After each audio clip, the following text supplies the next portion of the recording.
Dah banyak dah buku tajuk yang saya beli, tapi saya rasa ini yang paling best dan yang paling kreatif saya pernah jumpa.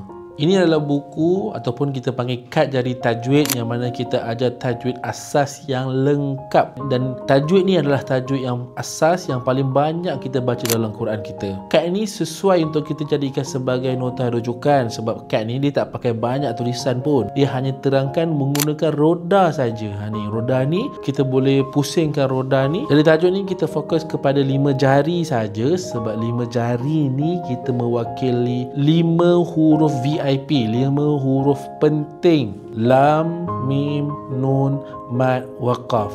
Ini adalah asas kepada punca tajwid. Contohnya dalam surah Al-Fatihah ayat yang kedua, Alhamdulillah. Dalam perkataan Alhamdulillah adanya huruf mim, mim yang bertanda mati. Jadi ini adalah salah satu daripada jari tajwid. Daripada jari-jari tajwid tadi itu adanya jari mim. Mim pasti akan mendatangkan hukum. Bila mim bertemu dengan dal, rujuk pada bulatan yang berada di bawah huruf mim. Tengok sini, pada bulatan ni warnanya adalah warna biru. Jadi rujuk balik kepada jari mim.